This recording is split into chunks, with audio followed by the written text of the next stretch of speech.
Griffey makes a leaping catch. Throw to Griffey at second. Gotcha. Stop or play. Oh, it's that Griffey cloning commercial. So you have seen 1997 probably by now, but if not, go ahead and check that out. And those last commercials, I really did enjoy it this time, and I'm really hoping for 1998. I have really high hopes. I mean, not for the season itself as it was, since they missed the playoffs compared to 1997, but with the commercials, they are noticeably getting a little bit better. So let's take a look at this one and see how good it is. And before we even get started, please hit that like button, subscribe, and hit that notification for more future content, especially with me covering all of these Mariners commercials and Mariners updates. See, there's his problem. His hands are too high. Yeah, he's opening up his hips too soon. His timing's way off. I don't know why you keep working with this guy, Lou. I wonder what in the world they are reacting to, as if I'm already reacting to this commercial. Alex, I don't know. I just keep thinking there's something there. A guy dancing in the stands. Hey, I gotta give him props that he does have confidence to dance like that, because I wouldn't. Like, I remember when I was a kid at a Sonics game, I was waving my flag, desperately trying to get on camera, and then the second I got on camera, I was like, nope, I'm never doing it again. And then ironically, I'm on the camera for a YouTube channel. Geez, I think he's pretty good. That is Mariners third baseman Russ Davis. He'll do it. Fly ball deep to left field. Back at it. Cordova gone. Goodbye baseball. Russ Davis with a 3-run homer to straightaway left field. His 20th of the season. Who was part of that Tino Martinez trade. And if you want to know more about that, on how the Mariners got Russ Davis off of Tino Martinez, which that trade should have never happened, check out that video. It is about the Tino Martinez trade after 1995. Bad dancing, good baseball. Bad dancing, good baseball, but a terrible third baseman, Russ Davis.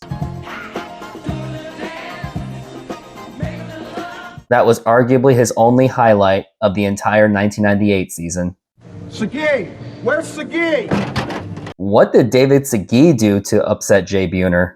Court's in session. David Segui, you've been accused of taking Lou Piniel's seat on the bus. How do you plead? I wonder how David Segui is going to get himself out of that, because when you're in court with Jay Buhner and you sat on Lou Piniel's seat on the bus, don't expect to get yourself out of that so easily. But I didn't know it was Lou. Guilty! Wow, so fast. So quick to make a decision already. Guilty. You get the brush for a week. The brush. Not the brush. Oh man, the brush. The brush? Oh, I remember what the brush is. Oh, and look at Heathcliff Slocum. Let's brush him off the camera. And the team. I like how Rich Amaral was handing David Segui the brush like, oh, David, look what you got yourself into. In Judge Jay Buhner's clubhouse courtroom, justice is swift and harsh. Make sure you get that spot between the antlers. At least it wasn't a real moose. Imagine brushing that off. He's lucky that he even got to just brush the mascot. But overall, that still sounds like a terrible job. The Seattle Mariners. You gotta love these guys.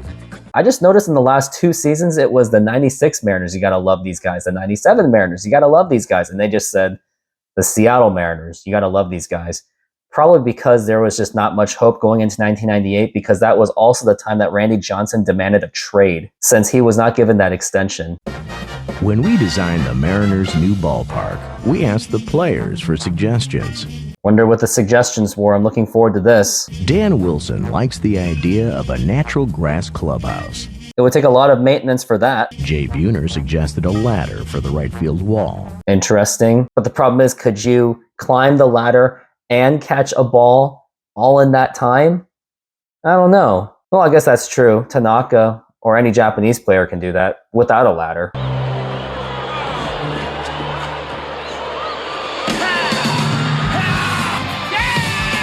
Somebody caught it, and the Indians win the division. Fact is, we're considering every one of their ideas, including this one. The vibrating dugout bench. Someone really should have asked Ken Griffey Jr. for suggestions about Safeco Field, because there was a report in 1998. Ken Griffey Jr. and Alex Rodriguez were actually invited to take batting practice at the unfinished Safeco Field at the time, And they did actually express their concerns on the dimensions that could affect their offensive numbers. And it turned out a Mariners employee said that taking them to batting practice at an unfinished stadium was the worst mistake they ever made. But I do think that could have been mitigated if someone building Safeco Field actually took those concerns into considerations and actually accommodated for the likes of Alex Rodriguez and Ken Griffey Jr. Although they did eventually bring in the fences for the 2013 season, but you were about 13 to 14 years too late. We've got guys from all over the world in our club. Veterans like Edgar Martinez really help them out. I wonder what he's teaching them. I'd like a double tall latte, please. I like a double tall latte, please. How about them cooks? How about them cooks? I guess Edgar's really just teaching these newcomers about the culture of Seattle, where coffee is still a big thing, and about knowing the Washingtonians' love for the Cougars, or the Huskies, I guess. Well, either way, I don't really care about any of them. Gooey duck. Gooey duck. I took my gooey duck to Puyallup. I took my gooey duck to Puyallup. Good. The Seattle Mariners. You gotta love these guys. I like how they're completely clueless about it. And personally, I've never had gooey duck. If anyone would like to tell me what that is like, let me know in the comments. And Puyallup, I really do like going to Puyallup. I like going to that Washington State Fair, and I do like the area that it is growing. And when I drive there sometimes, I can't help but notice that there is so much land down there compared to the other counties like King County and even Snohomish County. Hey, Alex. Alex, how long till we're landing in Seattle? 4.5 hours, Joy. You better get comfortable. Oh, I remember what it's like to be on a plane for much longer than 4 hours. When A-Rod said, you better get comfortable, you better get comfortable. And I remember there's one time I was flying to Puerto Rico. For some reason, I did not supply myself with one of those airplane pillows. And boy, I did not get much sleep at all. I ended up just sleeping planting my head on the seat ahead of me. Let's just say I took a nap by the time I got to that hotel. And then I got a pillow on the way back. Here's this airplane pillow. I decided to get one with a horsey from Puerto Rico. It was actually pretty comfortable. When I actually used that, I actually did get decent sleep on the plane back. How do the Mariners pass the time on road trips? Hey, do that thing again. What's the matter, Roger Clemens? You look scared. Oh no, it's Joey Cora. I don't want to face him. He's too good. That's actually pretty clever. I would love to have someone do a puppet show for me. But of course, I don't think that works for me in a plane since everyone else is probably sleeping, so that would just cause too much noise. But luckily now, we have a phone, we have a Nintendo Switch, so we have plenty of other ways to keep ourselves occupied. But back then, you had to get creative unless you had the Game Boy, of course. You really like this, Joy, don't you? Get back here and pitch The to me. Seattle Mariners. You gotta love these guys. So I did check out the stats for Joey Cora versus Roger Clemens' lifetime. He had a .237 batting average and a .340 on base percentage. Only got 9 hits, but he did get a triple out of him. So maybe that's what inspired him to make a puppet show about him terrifying Roger Clemens.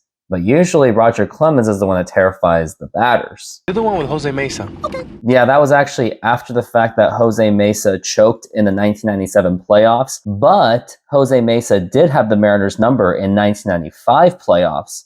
Now that I think of it, knowing how bad Jose Mesa eventually got, especially on the Mariners, how did the 1995 Mariners not beat up on Jose Mesa in the bottom of the 9th Game 6? Even down 4-0. Buhner grounds one to third. A long throw is in time. And the Cleveland Indians, after a 41-year wait, are in the World Series. Should have been possible to make a comeback out of it. Griffey makes a leaping catch. Throw to Griffey at second. Gotcha. Stop or play. Oh, it's that Griffey cloning commercial. Another victim. Griffey as a catcher. Griffey working on a shutout. Gets the sign from Griffey. And a pitcher. Don't shake me off. That's clearly a stunt double right there. Here's the wind in the pitch. Hot smash to third. Got stopped by Griffey. The throw to Griffey at first. Hit time. I'm kind of curious what it would have been like if you had Ken Griffey Jr. playing in every single position. Outfield, infield, pitcher, and catcher. I'm dead set against this human cloning thing. Hey, if it means to get Griffey all cloned and for the Mariners, why not? Here you go, kids. And the Mariners are flying very high. Not only did you notice that Ken Griffey Jr. working in the concessions, but did you also notice that there was Ken Griffey Jr. as a fan? That's kind of funny.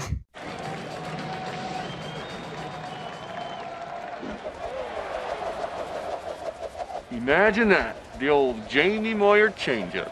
I think this was actually one of the first Mariners commercials I saw, and I really did enjoy it. Throwing that classic changeup, which Jamie Moyer is most famous for. You gonna swing at it? I don't know. Looks a little high. Looks pretty good to me. Hey, you tried that new seafood place downtown? Quiet, man. I'm trying to concentrate. I really did like how Dan Wilson is using that changeup to distract the hitter. Oh, man. You gotta swing at that. Told you. The Seattle Mariners. You gotta love these guys.